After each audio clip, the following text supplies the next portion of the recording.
What's going on, guys? It's Elias. Welcome back to the channel. Behind me we have a whole bunch of boxes, pretty much is all you can see right now, but in those boxes are every single mod that I'm going to install in the Type R right back there in order to improve the cooling ability of the engine bay. As you all know, the Type R suffers from overheating at the track, and when it's really hot and you're running it really hard, yeah, it can overheat and it's a problem. So we're gonna go here, we're gonna go ahead and address the issues with a number of different modifications. We're gonna go ahead and open up exactly what I'm talking about. There's a radiator, a downpipe, and an intercooler, and a bunch of other things that nobody likes to talk about, but I'll go ahead and go into detail all of the things that I have for it. Stay tuned for that, guys. I really appreciate if you hit that likes button if you like the video, and a shocking 90 to 95% of you guys that watch the videos don't subscribe. It really helps me out when you do that, so please go ahead and hit that subscribe button. I do appreciate it. Let's go ahead and start opening up some boxes. Here we are. So this is the downpipe. Now I have to admit to you guys, I bought this a very long time ago. I basically bought this 2 months before this car crashed, and unfortunately I obviously was not able to install it until I fixed it. Now the car is back up and running. You guys have seen that, and it's apart again because I'm installing all these things. So let's go ahead and take a look at this packaging. I've left it in its packaging since 2018. This is the winter of 2018. It's been quite a long time. It is time now to open it up. So let me know in the comments, where did you think I went to get my downpipe? There's a whole bunch of different ones. There's AFE, there's PRL, there's Mishimoto. I don't know what I'm saying. There's a bunch of downpipes that you can get. Which brand do you think I went to before I finish opening it up? So take a look at these welds. I mean, these are fantastic welds. Nice and buttery, quite lovely. So you guys know which brand this is yet? High quality, very well done. Not that the other ones aren't, but I've always been a big fan. Yep, it is PRL. So this is a PRL downpipe. I think it's very nice. Now, part of this video I wanted to show you guys the quality of the things that I got firsthand. So if you take a close look here, I mean, these welds are amazing. They're just really well done. You can see they're just stacked very well. And this whole thing is just beautifully made. It's a shame we're gonna go ahead and wrap this, and I'll show you more about that in a little bit, but this is gonna be awesome. The best addition to my race car. And yes, this is the race non-catalytic converter version. This is basically gonna increase the flow of the air out. So that's the main purpose of this, is to make sure the air completely exits the car as fast as possible and is not stuck in a catalytic converter. There's no impedance in the speed of the air or volume of air that goes through it. Now, to be fair, the new catalytic converters don't have this issue. However, without having a catalytic converter way in the front of the engine bay, as you know, the catalytic converter on the Type R's is right next to where the radiator is, and having that super heated core, it basically gets red hot. It's going to be very good to have. So this is basically one of the best things you can do for heat dissipation. Of course, it brings the hardware and some new gaskets and some stickers. So to be more specific here and show you guys what I'm replacing, this is the downpipe right here where this O2 sensor is connected to. That's the catalytic converter. Catalytic converters are a very hot part of an engine. Usually in the older vehicles, they used to put them under the cars. For example, in the S2000, it's under the back of the S2000. It's actually right in the middle of the S2000, and most older cars have them in the back. However, newer vehicles have them right next to the engine because that'll allow the catalytic converter to get hotter faster and allow for less emissions. It's all about emissions for these cars nowadays. Leaving the very hottest part of the catalytic converter, or the exhaust, right next to the radiator. As you can see, there's not much separation there. There's the fans, there's a catalytic converter.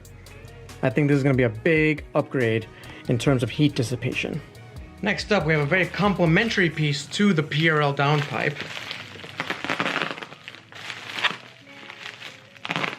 And again, I just want the air to go as fast as possible away from the engine bay.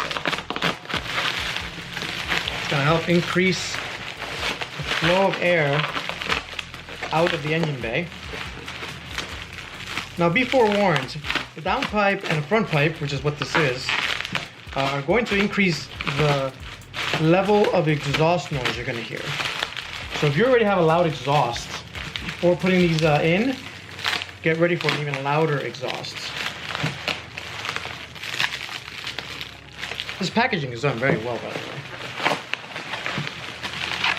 Get on PRL. There we go. So of course it comes with a couple of stickers and a little thank you card from PRL. Very nice. Packaged with care by Frank. Awesome. And these of course are new gaskets for the front pipe. So again, the welds on this are really well done. Very, very high quality stuff right here. I like that they put on that PRL little plate right there. And it continues the weld here for the exhaust hanger. And this is gonna be an improvement for sure. It's gonna be bigger than the stock pipe. It's just a little bit bigger. Again, the diameter of the downpipe and of this are gonna be basically as big as the Type R can go. And it's gonna let that air escape the engine, the exhaust, the very, very hot exhaust air, escape the engine bay as fast as humanly possible here. Roughly speaking, it looks like something like this. I don't know. So together, these two are gonna help let the engine breathe out much better, get that exhaust out as fast as possible, and increase the cooling capacity, as well as add a little bit of power. So we're gonna be able to tune this car as well. More on that in another video. So next up we have this Koyo Rad. We have to be very careful here. I almost don't want to take it out until I'm ready to put it in the Type R. The fins on both the intercooler and the radiator can be a little fragile.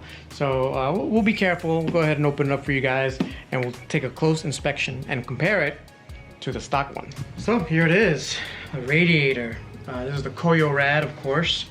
Beautifully inscribed there. Unfortunately, we're gonna hide it behind a whole bunch of stuff, including the air conditioning condenser, which I don't know, I'm thinking about removing. I don't know yet. I'm still ambivalent about that, but very high quality and bigger radiator for the Civic Type R. Definitely a must-have modification if you're going to be tracking your Type R significantly, and even if you just live in hot weather. And adding this capacity is going to help in terms of how many laps are you going to be able to take before the car starts really overheating, because the temperature of the water is the temperature of your engine, basically, right? In basic terms here we're talking. I mean, I know it's, if you take temperature readings in different places of the engine, you're going to get different temperature readings, but internally all of the water passages in the engine culminate and end here, right, in the radiator. And so a high quality all aluminum radiator is going to help dissipate the heat. This is the back of the radiator. So this is this is the bung here, as we call it. This is what you have to undo or redo if you want to empty this out. The Type R actually has a pretty cool one. If you saw my previous, unbolting video, I actually drain out the radiator fluid. Currently that radiator is empty. But this is very, again, high quality stuff, not plastic, aluminum. This is where the temperature sensor goes. So the Type Rs all have temperature sensors, so you screw that in there. And this is where all the mounting hardware goes. In addition to that, actually, Acuity, I'm wearing an Acuity shirt right now, sells a reverse flow hose system or package for the Type R. I have it on order. It's delayed, unfortunately, and I don't know if I'm going to be able to get it before my first race starts. I am constricted on that because I have a race starting very soon, and I need to get the car ready for that. So I may have to install those hoses at a later date. But looking at the stock radiator, this is the condenser right up front, and it blocks obviously the radiator. This is the radiator. So the radiator, it's not small, but as you can see, it is smaller than the Koyo Rad. right? You have a little bit of room, especially since we're taking out that downpipe. We're gonna have even more room. And remember, the catalytic converter, super hot. So we're taking this radiator, we're gonna replace it. It's in good condition, so I'll probably sell it. And so that's what that looks like, and this is what this looks like. Much better, much thicker. Definitely an upgrade. So it should be as no surprise, I went with the PRL intercooler. This is a much bigger intercooler. I've actually helped my buddy East Coast FK8s on Instagram install his. I made a video on that. I'll link that in the description for you guys. So I did a full inspection and everything on it, even a size comparison in that video, so I won't do that now.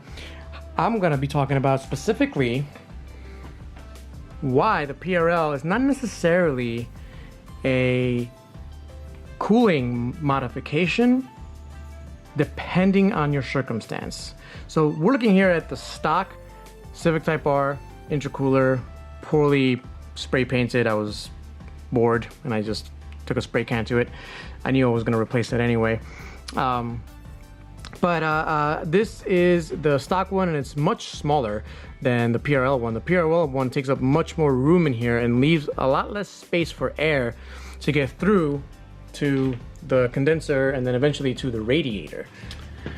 So I'm going to dedicate a separate video because as I started to talk about this, I realized I was going on for a little bit too long for me to include this in this one video. It's already getting long as it is. But the long and the short of it is that if you're gonna go for more power, if you're gonna tune the engine for more power than stock, you're gonna want a bigger intercooler. It's gonna help cool that intake charge, give you that extra power, and slightly cool the engine down.